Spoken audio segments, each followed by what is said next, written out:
Assalamualaikum warahmatullahi wabarakatuh. Saya Fikri di Alfala, jurusan Teknik Mesin Universitas Mercu Buana akan menjelaskan beberapa materi tentang materi kimia bahan. Pembahasan, pengertian dari keramik, polimer, dan komposit. Sifat-sifat dari material tersebut, bahan dari material keramik, polimer, dan komposit, pergerakan atom dan ion, proses pembuatan, aplikasi kegunaan material tersebut. Keramik. Keramik dalam keramik Inggris, sampo Yunani, tembikar tanah liat. Asalkan dikatakan berasal dari seni membuat tembikar, peralatan tanah liat. Sekarang definisi keramik adalah benda ilmiah yang terbuat dari bahan lembut dari alam yang dibuat keras oleh pemanasan. Jadi pertama-tama, jika Anda ingin membuat kerajinan, Anda pasti akan membuat asbak dari tanah liat. Bahan keramik termasuk non-logam, senyawa anorganik, biasanya senyawa oksigen, karbon, nitrogen, boron, dan silikon. Keramik dalam industri tidak harus dalam bentuk benda seni. Misalnya, keramik industri adalah pipa saluran pembuangan, isolator listrik, batu bata tahan panas, dan lainnya. Proses pembuatan keramik. Tiga bahan baku utama yang digunakan untuk membuat produk keramik klasik atau triaksial adalah lempung, felspar, dan pasir. Lempung adalah aluminium silikat hidrat yang tidak terlalu murni yang terbentuk sebagai hasil pelapukan dari batuan beku yang mengandung felspar sebagai salah satu mineral asli yang penting. Reaksinya dapat dilukiskan sebagai berikut. Ya seperti ini ya kurang lebih guys. Ada sejumlah spesies mineral yang disebut mineral lampung atau clay mineral yang mengandung terutama campuran kaolinit, montmorillonit, dan ilit. Masing-masing dalam berbagai kuantitas. Dari sudut pandang keramik, lempung berwujud plastik dan bias dibentuk bila cukup halus dan basah, kaku bila kering, dan kaca vitreous bila dibakar pada suhu yang cukup tinggi. Prosedur pembuatannya mengandalkan pada sifat tersebut di atas. Pergerakan atom dan ion dalam keramik. Dua karakteristik komponen ion, kation dan anion, dalam material keramik yang berpengaruh pada struktur kristal yaitu besar muatan listrik masing-masing ion atau jumlah ion kation harus seimbang dengan jumlah anionnya sehingga kristal menjadi netral. Ukuran kation dan anion akan berpengaruh pada kestabilan kristal keramik. Kristal keramik stabil jika seluruh ion anion yang berada di sekeliling ion kation bersentuhan dengan kation. Struktur kristal keramik. Tipe AX jumlah anion dan kation sama. Contoh NaCl, MgO, MnS, LiF, PO, CsCl, ZnS. Tipe AmXP jumlah anion dan kation tidak sama. Contoh ZrO2, UO2, PuO2, THO2. Tipe AmBnXP keramik panduan yang memiliki tipe kation lebih dari satu. Contoh BaTiO3. Aplikasi produk-produk keramik. Produk tanah liat seperti batu bata, pipa tanah liat, ubin, genteng, dan lain-lain. Keramik tahan panas. Keramik ini memiliki ketahanan pada suhu tinggi dan digunakan sebagai cetakan, pengecoran logam, tungku perapian, dapur, peleburan, dan lain-lain. Semen sebagai bahan baku pembuatan beton untuk jalan maupun konstruksi. Perabot berwarna putih seperti Cina, porselen, vas, pottery, stoneware, dan lain-lain. Kaca sebagai bahan pembuatan kacamata, gelas, botol, jendela, bohlam lampu, dan lain-lain.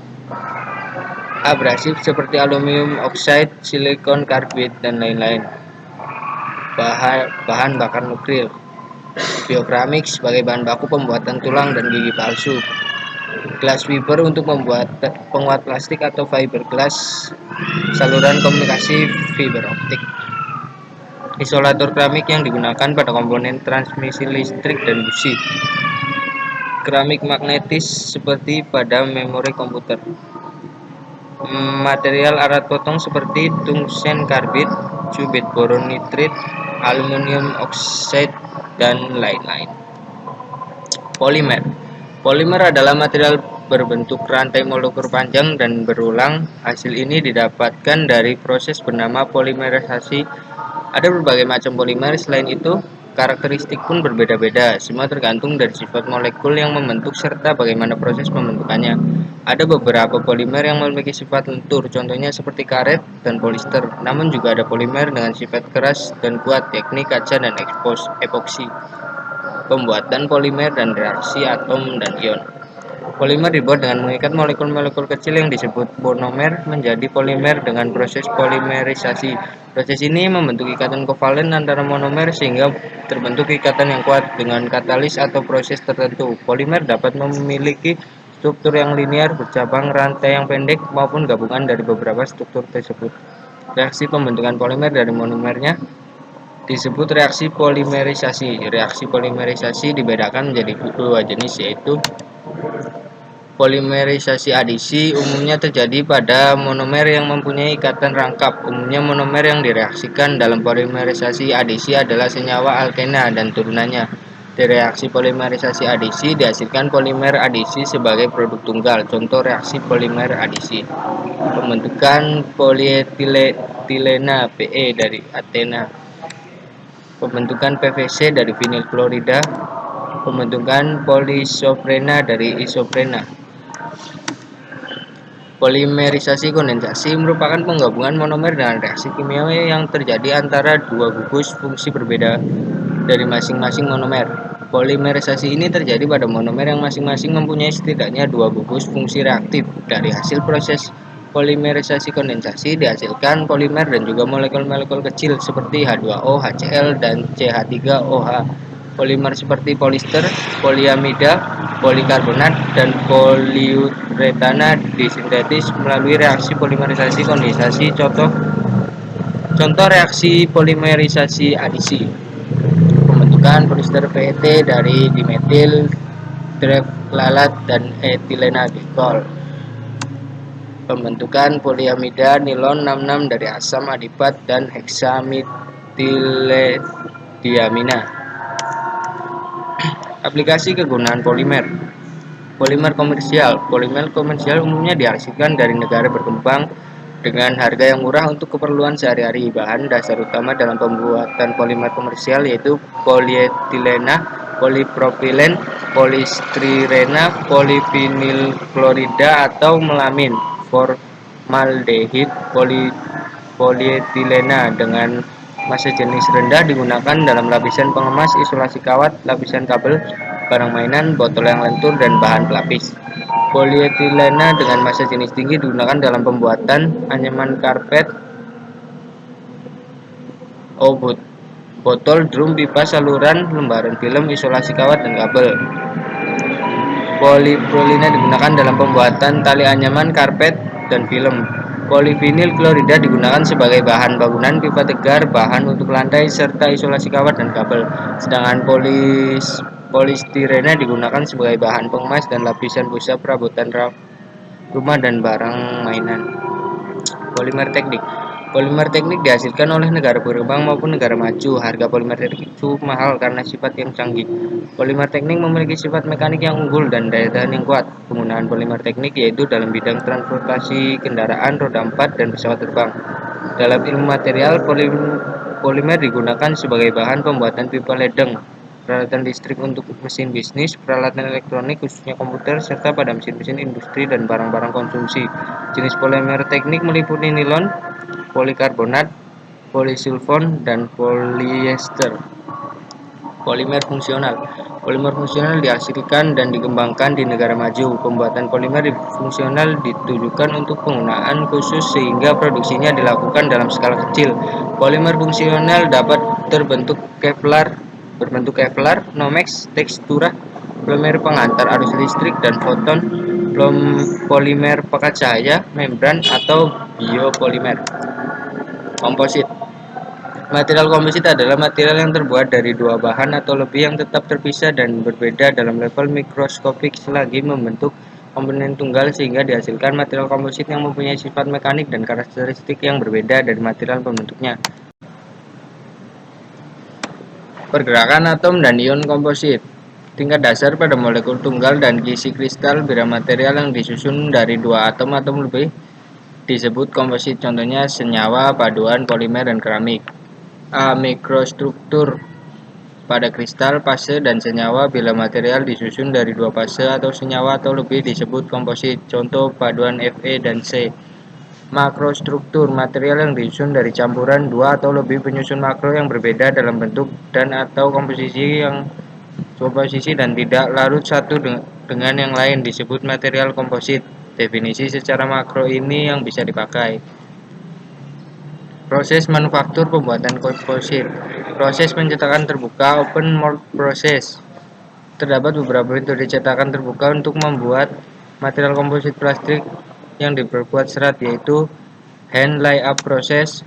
Metode ini merupakan metode yang paling sederhana untuk membuat bagian yang diperkuat oleh serat. Untuk membuatnya dengan menggunakan serat gelas, fiberglass, dan sebuah polister pelapis gel dilapiskan pada cetakan terbuka atau open mold. Penguatan fiberglass yang normalnya dalam bentuk seperti kain atau alas secara manual diletakkan di dalam cetakan. Resin dasar yang telah dicampur dengan katalis dan pemercepat diletakkan dalam cetakan dan penaburan, penyikatan atau penyemprotan. Roller atau penyapu digunakan membasahi penguat dengan resin dan menghilangkan udara yang terjebak. Untuk mempercepat ketebalan dinding di bagian metode pelapisan dengan tangan untuk menciptakan komposit material. Aplikasi pada badan kapal, tangki, rumah, dan panel bangunan. A. Penaburan resin di atas fiber penguat di atas cetakan. B. Penggunaan roller untuk meningkatkan densitas lapisan dan menghilangkan udara yang terjebak ketebalan dinding di bagian yang dibuat. Lapisan alas fiberglass atau anyaman dan resin ditambahkan. B. Spray up process. Metode penyemprotan untuk membuat cangkang material komposit plastik diperkuat dengan serat ini mirip dengan metode pelapisan dengan tangan dan dapat digunakan untuk membuat lambung kapal, bak mandi, dan pembentuk lain yang berukuran sedang dan besar. Dalam proses ini, bila fiberglass digunakan, anyaman serat kontinu diumpankan melalui kombinasi antara pemotong dan spray gun yang terus-menerus mendeposit potongan anyaman serat dan resin yang dikatalis menjadi keras dalam cetakan. Lapisan yang terdeposit ditingkatkan densitasnya dengan sebuah roller atau penyapu untuk menghilangkan udara dan menjamin resin meresap dalam serat pengeras. Lapisan banyak dapat ditambahkan hingga ketebalan tertentu, sedangkan pengerasan dapat dalam suhu ruang atau diberi panas. Filament welding process. Proses ini digunakan untuk membuat komposit silinder berlubang yang memiliki kekuatan yang tinggi. Dalam proses ini, penguatan serat diumpankan melalui bak resin, kemudian dianyam pada mandrel yang sesuai. Saat tebal lapisan mencukupi mandrel teranyam, komposit dikeraskan dalam suhu ruangan atau suhu tinggi dalam sebuah oven. Bagian yang tercetak dilepas dari mandrel. Proses pencetakan tertutup, closed mold process. Injection dan compression molding. Urutan proses untuk proses injection molding dengan menggunakan ulir bolak-balik untuk material komposit material plastik. A. Serat yang diresapi resin plastik dimasukkan dalam pengumban dan dialirkan ke dalam skrup yang berputar. Resin plastik mencair dalam perjalanan dalam skrup dan di saat plastik berada di ujung nozzle skrup diam. Skrup sebagai plunger mendorong ke depan resin dan serat untuk mengisi cetakan yang kosong. Skrup ditarik dan komposit yang telah jadi ditarik. Compression molding atau pencetakan tekan. Penampang melintang dari cetakan terbuka yang terdiri atas bentuk baku plastik yang terisi oleh serat. Penampang cetakan menutup dan menekan spesimen menjadi bentuk akhir yang diinginkan dengan kelebihan flash di samping. Sheet molding compound SMC. Proses ini dijalankan otomatis dan yang relatif baru untuk membuat produk plastik diperkuat serat khususnya untuk industri otomotif. Proses ini memungkinkan kontrol resin yang sangat baik dan produk memiliki kekuatan mekanis yang baik dengan volume produksi atau ukuran yang tinggi serta produk yang tinggi sifat keseragamannya. Continuous pultrusion process. Proses ini digunakan untuk membuat plastik diperkuat serat yang memiliki penampang yang tetap seperti bentuk struktur batang, beams, channel, pipa, dan tabung. Produk memiliki kekuatan yang sangat tinggi karena memiliki konsentrasi serat yang tinggi dan paralel terhadap arah penarikannya. Simpulan. Jadi kesimpulannya, pengertian material teknik material adalah segala sesuatu yang mempunyai massa dan menempati ruang. Berdasarkan pengertian tersebut, maka material teknik adalah material yang digunakan untuk menyusun sebuah benda dan digunakan untuk perekayasaan perancangan di bidang teknik. 2. Yang dimaksud material teknik. Material teknik adalah jenis material yang banyak dipakai dalam proses rekayasa dan industri. Material teknik dikelompokkan menjadi 6 golongan, yaitu logam, keramik, polimer, komposit, semikonduktor, dan biomaterial. Pengaplikasian material teknik logam-logam dan baduannya merupakan bahan teknik yang penting, umpamanya digunakan untuk konstruksi mesin, kendaraan, jembatan, bangunan, pesawat terbang, dan peralatan rumah tangga. Keramik biasa didapatkan pada keperluan rumah tangga. Tile bricks untuk industri, refraktori, alat angkut cairan dan pembuangan, pipa periuk, peralatan sanitasi kesehatan, lantai dan dinding, ubin. Polimer alami adalah polimer yang dihasilkan dari produk alam seperti halnya karet daun, selulosa, dan pati. Contoh adalah biji-bijian, akar umbi, sayur, kayu, kapas, susu, daging, wol, sutra, getah, pohon karet. Sedangkan polimer sintetis merupakan polimer yang dihasilkan dari hasil rekayasa laboratorium, sehingga bisa menghasilkan sifat-sifat yang diinginkan. Seperti contohnya adalah kantong, kabel, plastik, tali karung, botol, plastik, pipa paralon, pelapis lantai, bak air, bak kendaraan, tekstil, plastik, PVC, dan teflon. Adapun aplikasi penggunaan komposit sangat luas, yaitu untuk angkasa luar, komponen kapal terbang, helikopter, satelit, otomotif, komponen mesin, komponen kereta, kelautan, kapal layar, kayak, industri pertahanan, komponen jet tempur, komponen kapal selam, industri pembinaan, jembatan, terowongan, rumah tangga, kesehatan, kaki palsu, sambungan sendi pada pinggang, olahraga dan rekreasi, sepeda, stick golf, raket tenis, sepatu olahraga. Sekian dari saya, terima kasih. Wassalamualaikum warahmatullahi wabarakatuh.